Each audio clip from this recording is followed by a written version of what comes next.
What is up, everybody? Welcome back to the channel. Thrift here. Today I'm going to be going over the Xelor class Jikan, giving you my thoughts and suggestions on how to play this class. I've gotten it to level 33 so far. I've been having an absolute blast. Jikan is capable of some extremely fun plays due to its passive, which gives you an owl aura corresponding to the type of elemental state that you apply to an enemy. Each type of card has an elemental state.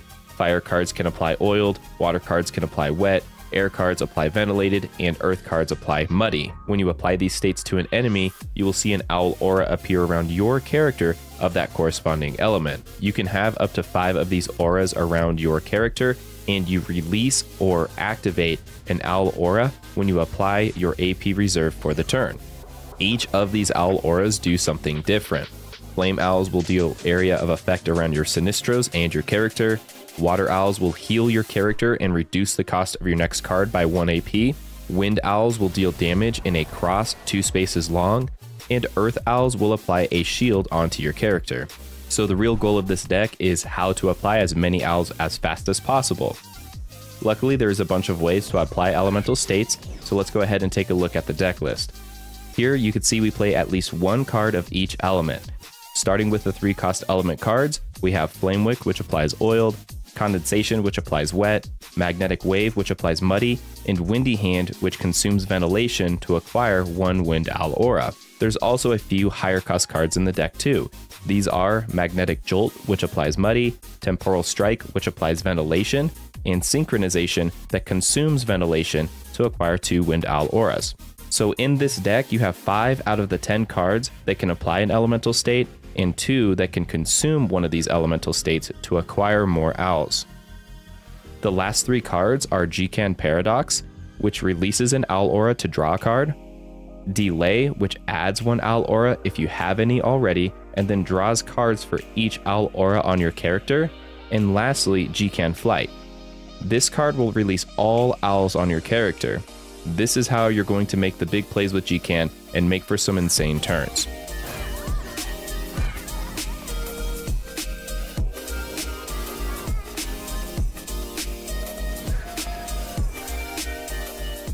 For equipment, there is a bunch of flexibility for choices. The only staple to the build is the Trifling Ring.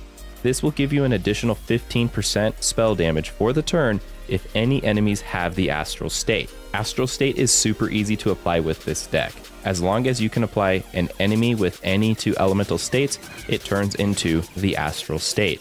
The armband that I use is Ventilated Armband. On attack, this applies the ventilated state.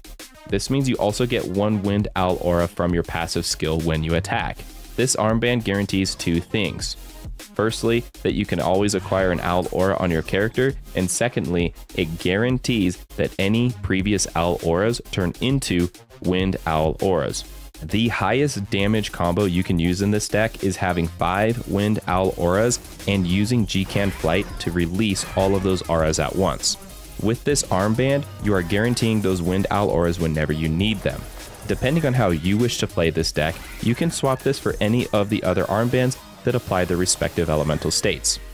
Companions also have room for a lot of flexibility. I prioritize Little Thorn since she discards your hand and draws 3 cards.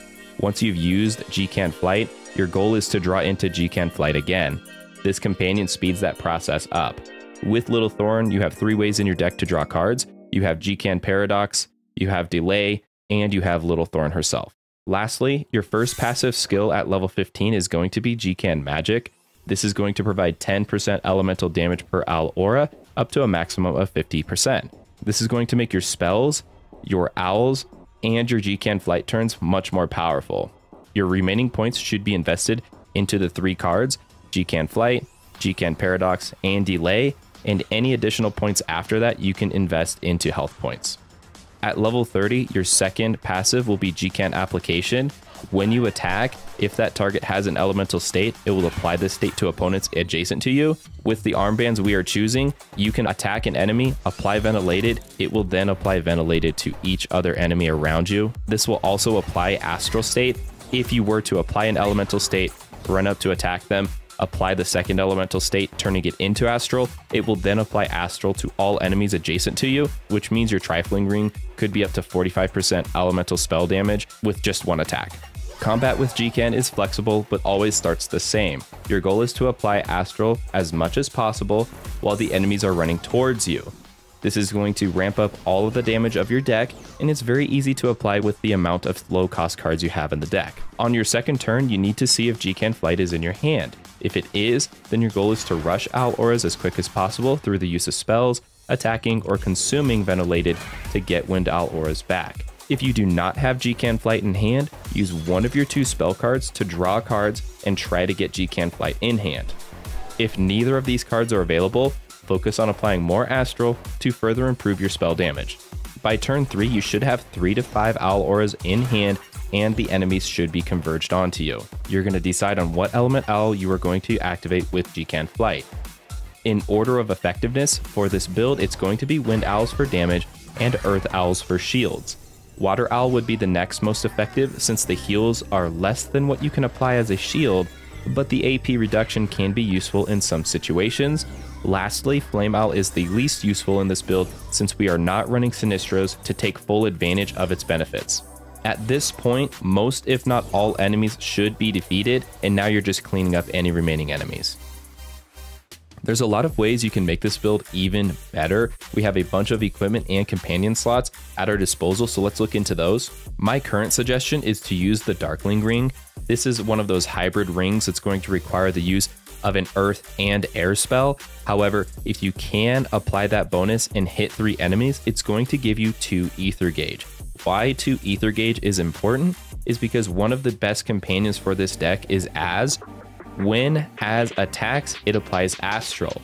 The problem is Az requires 3 ether gauge. Through the use of the Darkling Ring and your Jikan Flight, you can acquire the 3 ether needed to summon Az.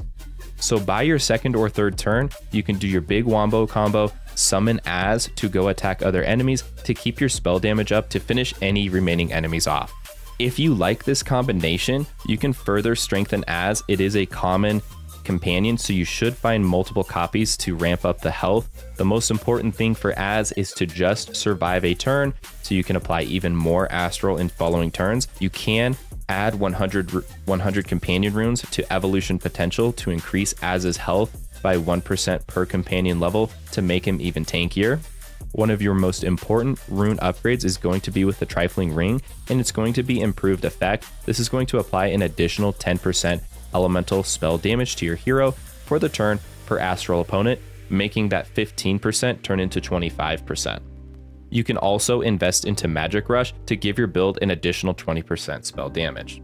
Lastly, you can invest into Little Thorn. This is another common companion, so you should be able to level up Little Thorn quite a bit. And Little Thorn, you can invest into Improve Effect to reduce the action point cost of the drawn spells, just to make your upcoming turns with whatever cards you draw a bit stronger. And that's it for the guide. This is a really fun build. It allows for a lot of creativity. If you have any suggestions on this build, please leave a comment down below. I would love to see what you guys think about this build and how you would make this build any better. And if you do give this deck build a shot, go ahead and let me know, how does it feel? Is this a really fun class? I haven't been seeing a lot of people play Jikan, and I've been having a great time with it, so I really wanted to share my thoughts on the class.